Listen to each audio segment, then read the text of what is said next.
안녕. 그럼 이어서 디설버바이블리아와 클로스트리디움에 대해서 설명해 볼게. 제일 첫 번째 특징은 얘네들이 항생제를 너무 사랑한다는 거야. 감기나 이가 아플 때 아주 쉽게 먹는 항생제가 우리에게 너무 필요하고 착한 균들을 죄다 죽이고, 항생제 내성이 워낙 강한 애들만 살아남아서 우리의 장은 얘네들 세상이 되는 거야. 이 균들은 귀찮은 것을 아주 싫어해. 키톤을 찾으러 간다거나 섬유소 같은 것을 부수어서 먹으려고는 안 하거든. 단순당을 아주 사랑해. 단순당이 이런 균들에게는 패스트푸드인 거야. 그리고 지독한 항생제로 겨우 제균을 시켜도 거의 일주일 안에 다시 번식을 시작해. 왜냐하면 항생제로는 이 균의 애기들, 즉 포자는 죽일 수가 없어서야. 이런 균들이 자폐, 정신분열, 파킨슨, 치매의 원인 중에 하나라는 것은 기능학적 신경과나 소화기 내과 쪽에 공통된 의견이야. 정신적 문제가 있는 환자의 100%는 이런 균을 갖고 있고, 또 이런 균으로 IBD나 크론병을 가진 환자들은 동시에 정신적 문제를 갖고 있다는 거지. 그럼 클로스트리디움, 그 중에서 제일 무서운 C. diff에 관해서 알아보자.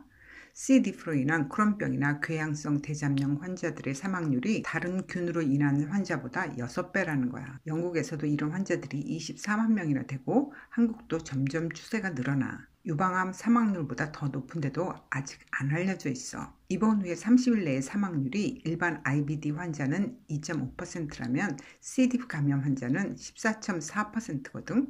이거는 어마어마한 숫자야. 원인이 항생제로 인한 것이라는 것은 이미 밝혀진 것이지만 최근 들어서 위산 역류증 치료에 처방하는 위산 억제제 PPI와 히스타민 수용체 기량제가 또 다른 원인으로 꼽히고 있어.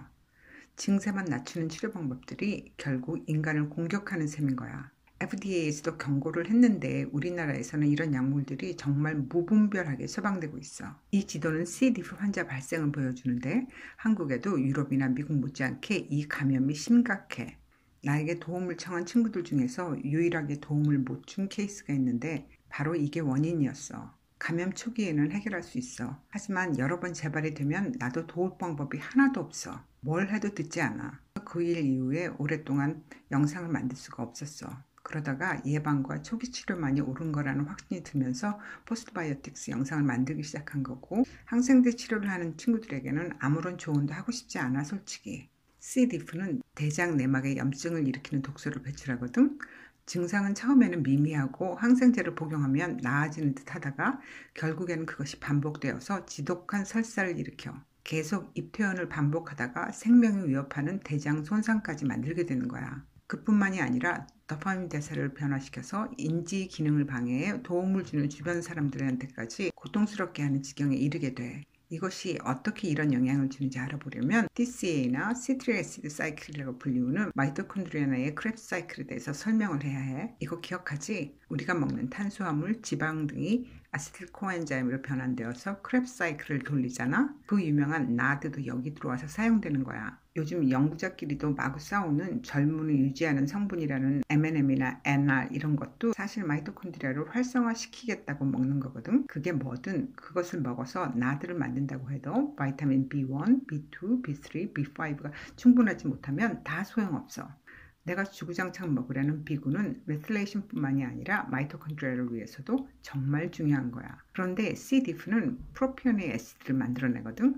이게 대사되면서 석시닐 코엔자임으로 변환하면서 크랩 사이클에 들어오게 되는데 이 개체수가 너무 많아지면 크랩 사이클의 전방에 영향을 끼치는 아세틸 코엔자임 A가 프로피오닉 애시드를 대사하는 데 다 사용돼 버려. 그럼 크랩 사이클의 석시닐 코엔자임 A까지 과정은 먹통이 되는 거야. 게다가 프로피오닉 애시드 대사 과정에 바이타민 B가 마구 사용되어서 B까지도 고갈이 되는 거고, 프로피오닉 애시드가 적은 양이면 좋은 역할을 많이 해. 하지만 뭐든 과다하면 이렇게 무서운 일이 일어나게 되거든.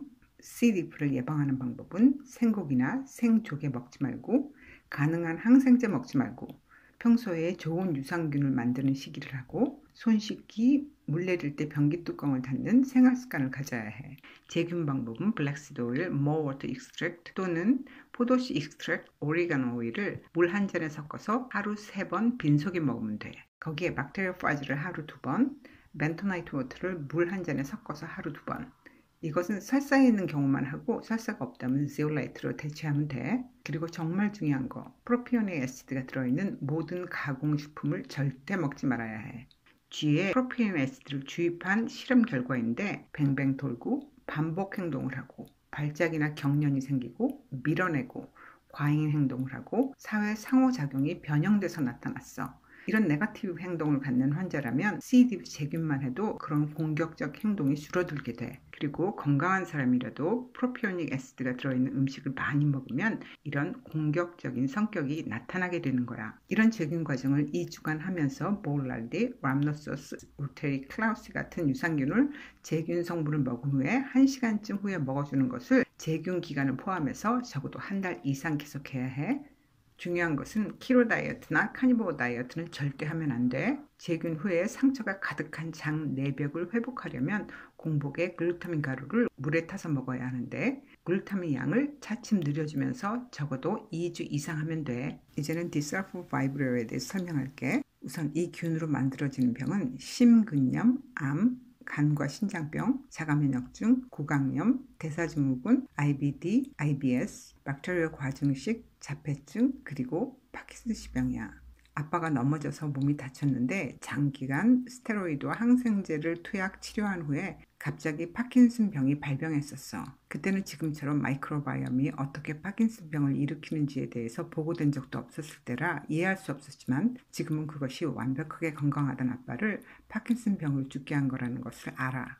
이 균이 황화수소를 내뿜어서 파킨슨, 자폐증, 암을 만들고 LPS를 뿜어서 자폐증, 파킨슨, 염증성 장질환을 만들고 점액 효소라는 것을 만들어내서 염증성 장질환과 궤양성 대장염을 만들어.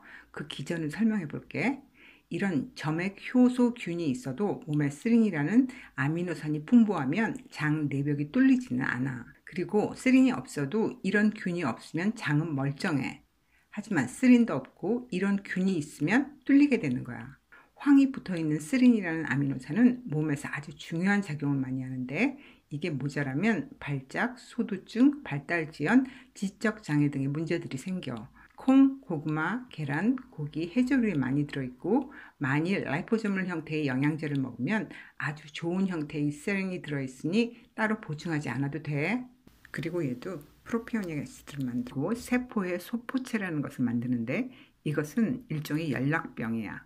그런데 이 균은 특별히 염증성 사이토카인을 만들려고 신호를 보내거든. 그러니 염증성 장누수가 생기는 거야. 얘를 예방하려면 첫째, 항생제를 먹지 않는 거야. 두 번째는 바일 애시드가 모자라면 이 균이 걸러지지 않아. 한국인 유전자 ABCC1 게다가 MTHFR 스닙스가 있으면 바일 생산이 안 되니까 HCl과 바일 애시드를 영양제로 복용하는 게 좋아. 제균 방법은 시버 영상 중에 황화수소편을 참조하면 되는데 특별히 이 균은 그 방법만으로는 안 되고 GMP, 비스마스 용액을 사용해야 해. 그리고 설사가 없다면 zeolite를 사용하고 이 편은 액티베이트 차콜과 벤토나이트, zeolite의 제균 효과를 비교한 건데 일반 프로티오박테리아는 zeolite 효과가 가장 좋고 헬리코박터는 벤토나이트가 가장 효과가 좋다는 결과가 보이지? 하여튼 이 균은 황을 먹어야 번식하거든. 그러니 제균 중에는 황이 들어간 마늘류나 십자과 야채는 섭취하면 안 돼. 대신에 앱섬 솔트 바스는 꼭 해줘야 해. 그래야 대사가 돌아가니까. 제균 시작부터 적어도 한 달 동안은 바일 애시드, 람노소스 우테리, 볼라드, 세린을 보충해줘.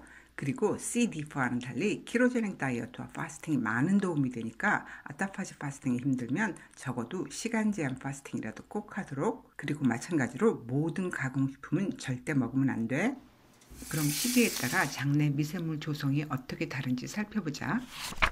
섬유질 식단, 고지방 식단, 고단백 식단, 고탄수화물 식단으로 나누어 살펴보고 우리의 장내 미세물 구성을 바꿔보는 거야. 야채 중심의 파이버를 많이 먹게 되면 디설버바이브리오를 줄이는 효과가 있어. 하지만 클로스트리디움은 늘어나게 되거든. 디설버바이브리오 감염이 있거나 황화수소 시브가 있다면 이게 좋은 식단이야. 고지방식이는 퓨미키티스와 디설버바이브리오도 줄이고 바실리스균은 늘리는 식단이야. 보통 지방을 많이 먹으면 만병의 근원인 것처럼 말하는데 오히려 그렇지 않다는 거지. 고단백식이는 디설버바이브리오와 클로스트리디움을 모두 늘려. 제균 중에는 단백질을 과하게 먹는 것은 좋지 않다는 의미고 제균 후에는 박테리오디티스를 늘려야 하니까 단백질은 꼭 먹어야 해. 고당질 시기는 퓨미키티스를 높이기 때문에 그 어떤 분야의 연구자도 피해야 한다는 것이 공통적인 의견이야. 내가 하이파이버, 하이팻 다이어트를 늘 추천했잖아. 왜 그랬는지 이제 이해가 가지? 그럼 고정관념을 한 번 더 깨트려 볼게. 이것은 돼지 기름 라드와 피쉬오일이 나쁜균에 어떻게 작용하는지 보여주는 표거든. 파란색일수록 균이 없다는 건데 클로스트리디움, 디설포바이브리오, 헬리코박터 모두 라드에서는 거의 살지 못하는 상태야. 그럼 어떤 지방을 섭취하는 것이 옳은지 알겠지? 인터루킨 1, 6, 17, 18는 염증성 사이토카인과 관계된 것인데 이 수치를 높이는 것을 먹으면 안 돼. 나중에 자가 면역증 영상 올릴 때 자세히 설명하겠지만 이건 모두가 건선, 당뇨, 관절염, IB 등 모든 병증이 이 수치로 판단되거든. 그리고 TNF-알파는 자폐, 치매, 파킨슨, 정신분열 그리고 거의 모든 자가 면역증에서 수치가 높아지거든. 피쉬오일이 이렇게나 수치를 높여. 많은 의사들이 피쉬오일을 먹으라고 하는데 이런 병증을 갖고 있는 사람에게는 나쁘게 작용할 수 있으니 피하는 게 좋아. 그래서 내가 대고 간유는 먹으라고 해도 피쉬오일은 잘 추천하지 않는 거야. 그러니까 이런 병증이 있는 사람들은 생선이 아니라 돼지고기를 먹어. 그리고 아주 중요한 것은 MCT, 올리브, 블랙시드, 오레가노, 시나몬 오일 같은 것을 재균 후에나 발병하기 전에도 일상적으로 먹으면 좋겠어. 3부에서는 스닙스를 보충한 영양소와 새로운 치료 성분과 기전을 소개할게. 그럼 다음에 봐. 참 소중하고 사랑하는 내 친구들, 안녕.